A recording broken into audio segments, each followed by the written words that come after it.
Fame reporters TV news હવે છે અગત્યના સમાચાર। જાફરાબાદ તાલુકાના બાલાની વાવ ગામ પાસે આવેલા રાજ્ય અનામત પોલીસ દળ જૂથ 21ની શરૂ કરેલ દિવાલના કામમાં ભ્રષ્ટાચારની આશંકા। જાફરાબાદના તાલુકાના બાલાની વાવ ગામે આવેલા રાજ્ય અનામત પોલીસ દળ જૂથ 21ની શરૂ કરેલી કામગીરી દિવાલના પુટિંગ કામમાં પ્લાન એસ્ટિમેટ મુજબ કામ ન થતા અને કામમાં મસમોટો ભ્રષ્ટાચાર આચરવામાં આવી રહ્યો હોય જેથી વિજિલન્સ તપાસ કરવા માંગ કરવામાં આવી રહી છે।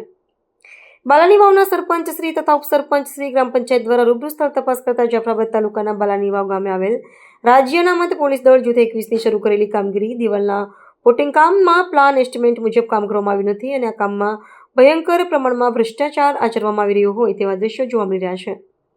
તેમજ માલ મટીરિયલ્સની ગુણવત્તા પર તદ્દન હલકી કક્ષાની વાપરવામાં આવી રહી હોય જે દ્રશ્યો જોતા જ લાગી રહ્યું છે કે કોલમના પુટિંગમાં બ્લેક લેબર વાપરવાની જગ્યાએ જીએસબીનું મટીરિયલનો ઉપયોગ કરીને કામ ચાલુ કરી દેવામાં આવ્યું છે જે બાઉન્ડ્રી વોલનું કામ આરસીસી કામ થયેલ છે।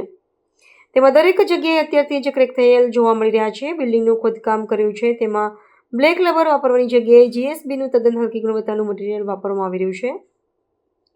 આ કામમાં જે રેતીનો ઉપયોગ કરવામાં આવ્યો છે તે પણ ખૂબ જ નબળી ગુણવત્તાવાળી વાપરવામાં આવી છે। આરસીસી કામ કર્યા પછી આરએમસી ઓટોમેટિક પ્લાન ઊભો કરે છે જેથી કરીને કોન્ક્રીટની ગુણવત્તા જળવાતી નથી।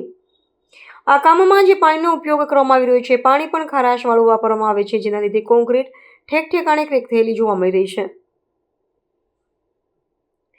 આ વિસ્તારની રેતી નેરાની એકદમ હલકી ગુણવત્તા અને ધૂળવાળી રેતીનો ઉપયોગ રબર પીસિંગમાં કરવામાં આવે છે। આ દ્રશ્યો જોતા જ આ કામ એક કહેવત છે ને કે લોટ પાણી અને લાકડા એ કહેવત મુજબ કામ કરવામાં આવી રહ્યું હોય આ પરિસ્થિતિને ધ્યાનમાં રાખીને આ કામમાં કોઈની પણ સેહશરમ રાખ્યા વગર તાત્કાલિક વિજિલન્સ તપાસ કરાવી કામગીરીની ગુણવત્તા ચકાસવા તથા જરૂરી સુધારાત્મક પગલાં લેવા માટે માંગ કરવામાં આવી રહી છે। આ સરકારશ્રી દ્વારા 35 કરોડનું ટેન્ડર બહુસ્મરણા કન્સ્ટ્રક્શન કંપની મહેસાણાની એજન્સીને ફાળવવામાં આવ્યું છે। એજન્સી દ્વારા ખુલ્લેઆમ ભ્રષ્ટાચાર કરવામાં આવી રહ્યો હોય બહુસ્મરણા કન્સ્ટ્રક્શન કંપનીના મહેસાણાને બ્લેકલિસ્ટ કરવામાં આવે તેવી માંગ કરવામાં આવી છે।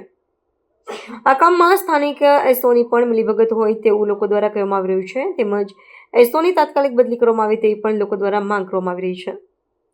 હવે લોકોએ જોવાનું એ જ રહ્યું કે આ કામમાં જવાબદાર તંત્ર દ્વારા તાત્કાલિક તટસ્થ કાર્યવાહી કરી કામમાં ચાલી રહેલો મસમોટો ભ્રષ્ટાચાર સામે લાવશે કે પછી તેરી ભી ચૂપ મેરી ભી ચૂપ મુજબ તપાસ કરવામાં આવશે। તો હવે લોકોએ જોવાનું જ રહ્યું કે તટસ્થ તપાસ થશે કે પછી।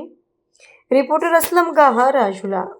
આપણે બાલાની વાવ ગ્રામ પંચાયત તરફથી પહુભાઈ ઉપસરપંચને અમે એક એસઆરપી કેમ્પનું કામ જે ચાલુ થયેલું છે તો અમે એક વિઝિટ કરવા આવ્યા હતા તો અમને લોકલ લેવલે એવું જાણવા મળ્યું જે કામ ચાલુ છે દિવાલનું ઓર બાઉન્ડ્રીનું તો એમાં હલકી ગુણવત્તાનું રેતીથી માંડી કાંકરીથી માંડી હેઠેનું જે ઓલું કહે છે કે માટીવાળી જે અમે ફોટા વિડીયો સાથે લીધું તો અમને એવું જાણવા મળ્યું લોકલ લેવલ કે હલકી ગુણવત્તાનું મટીરિયલ વાપરવામાં આવે છે। એસોને બોલાવ્યો તો એ એવું કહે છે કે અમે આ રિજેક્ટ કરેલું મટીરિયલ છે અત્યારે કાલ સાંજે ગાડી નવી મંગાવી અને હવે આ તમે આ ચેક કર્યું તો અત્યારે લગન જે મટીરિયલ વપરાણું એનું શું આવું બધું એ અલગ અલગ એની ભાષામાં કેમ હોય 100% પણ આમાં હલકી ગુણવત્તાવાળું મટીરિયલ આવે તો સરકાર શ્રી 35 કરોડના ખર્ચે કામ કરતી હોય તો લોટ પાણીના લાકડા જેવું કામ થઈ રહ્યું છે તો એને માટે જવાબદાર કોણ સરકાર શ્રી કે જે બહુસરાજી કોન્ટ્રાક્ટ મહેસાણાવાળા છે એ તો કાલ કામ કરીને વ્યાજ પણ ભવિષ્યનું જે એસઆરપી 21નું ગ્રુપ છે એનું શું ગામજનોનું શું થાય 35 કરોડના લોક પાણીના લાકડા જેવી સ્થિતિ છે।